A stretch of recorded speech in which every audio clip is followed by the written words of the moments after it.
চাবিটা পাওয়ার ঠিক 6 দিন পর আমি কেরানীগঞ্জের একটা পরিত্যক্ত বাড়ির সামনে দাঁড়িয়েছিলাম। আমার বন্ধু রাকিব তার পুরনো মাইক্রোবাসে করে আমাকে সেখানে নিয়ে এসেছিল।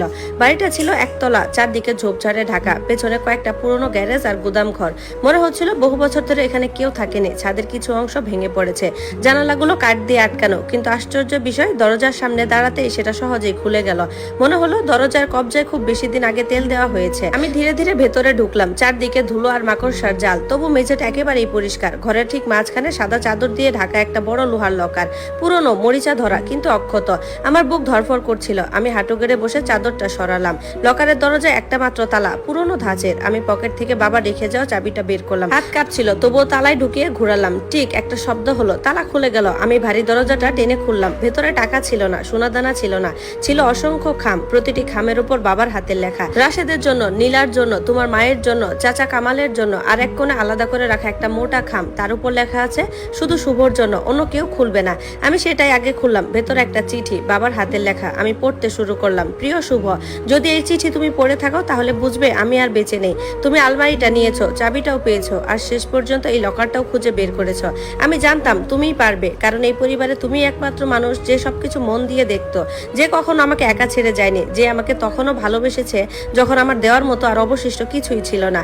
আমি সব দেখেছি, তোমার সঙ্গে কেমন আচরণ করা হয়েছে, কিভাবে তোমার ভাগ সবসময় ছোট করে দেওয়া হয়েছে, কিভাবে রাশেদ শুধু নিয়েছে, ফিরিয়ে দেয়নি, কিভাবে নীলা সবকিছু নিজের অধিকার মনে করেছে, কিন্তু তুমি সবকিছু নিজের পরিশ্রমে অর্জন করেছো। হাসপাতালে সেই ৭৩ রাত আমি ভুলিনি।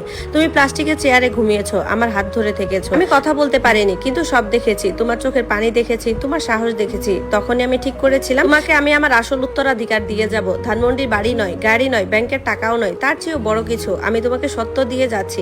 আমি তোমাকে কেরানীগঞ্জের জমিগুলো দিয়ে যাচ্ছি, যেগুলো আমি বহু বছর আগে তোমার নামে কিনেছিলাম। আমি তোমার নামে গোপনে জমিয়ে রাখা বিদেশি মুদ্রা সঞ্চয় দিয়ে যাচ্ছি। আমি তোমার নামে নিবন্ধিত কোম্পানির সব সম্পদ তোমার হাতেই তুলে দিচ্ছি। এই সম্পদের কথা কেউ জানে না, জানবেও না, কারণ আমি জানতাম একদিন সবাই তোমাকে শূন্য হাতে রেখে দিতে চাইবে। তাই আমি সব আগে থেকে লুকিয়ে রেখেছিলাম, শুধু তোমার জন্য। মনে রেখো, এগুলো কাউকে প্রমাণ করার জন্য নয়, নিজের জীবন করার জন্য নয়, এমন একটা জীবন যেটা কেউ কেড়ে নিতে পারবে না। আর মনে রেখো, আমি সবসময় তোমার সঙ্গেই আছি।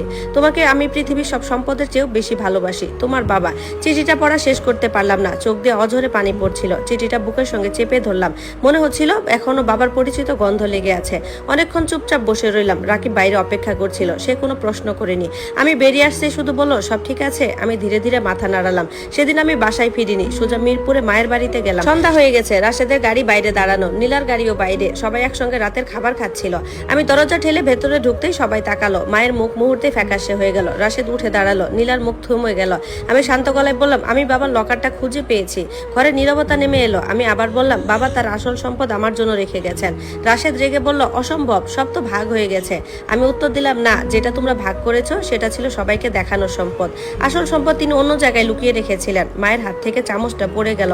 নীলার চোখে পানি। আমি ধীরে ধীরে বললাম, আমি ঝগড়া করতে আসিনি। ধানমন্ডির বাড়ি তোমরাই রাখো, গাড়িও রাখো, গয়নাও রাখো, আমি কিছুই নিতে আসিনি।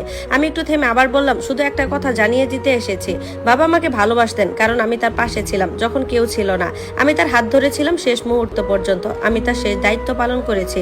আমি ব্যাগ থেকে কয়েকটা খাম বের করলাম, একটা রাশেদের নামে, একটা নীলার নামে, আরেকটা মায়ের নামে, একটা চাচা কামালের নামে। খামগুলো টেবিলের উপর রেখে বললাম, বাবা তোমাদের প্রত্যেকের জন্য চিঠি লিখে গেছেন, পড়বে কিনা সেটা তোমাদের সিদ্ধান্ত। এরপর আর এক মুহূর্ত দাঁড়ালাম না, চুপচাপ বেরিয়ে এলাম। 6 মাস পর আমি নিজের নতুন বাড়িতে উঠলাম। কোনো বড় প্রাসাদ নয়, ছোট্ট একটা সুন্দর বাড়ি, যেটা বহু বছর আগে আমার জন্য বাবা কিনেছিলেন। আমি বাড়িটা নতুন করে রং করলাম, বাবার প্রিয় রং হলুদ। ড্রয়িং রুমে তার বড় একটা ছবি টাঙিয়ে দিলাম। প্রতিদিন সকালে ছবিটার সামনে দাঁড়িয়ে বাবাকে সালাম জানাই। প্রতিদিন রাতে মনে মনে তাকে ধন্যবাদ দেই। আর আমার শোবার ঘরের এক কোণে আজও দাঁড়িয়ে আছে সেই পুরনো লাল আলমারিটা। ভাঙা পায়াটা ঠিক করে দিয়েছি, নতুন করে রং করেছি। ভেতরে এখনো বাবার পাঞ্জাবি, পুরনো শার্ট, যন্ত্রপাতি, ছবি আর তার লেখা চিঠিগুলো যত্ন করে রাখা আছে। কারণ আমি শিখেছি, সবচেয়ে ছোট উত্তরাধিকারী কখনো কখনো সবচেয়ে বড় সত্য লুকিয়ে রাখে। আর সেই সত্য হলো, যদি একজন মানুষ সত্যিকারের অর্থে তোমাকে ভালোবেসে থাকে, তবে পৃথিবীর কোনো অবিচার সেই ভালোবাসাকে মুছে ফেলতে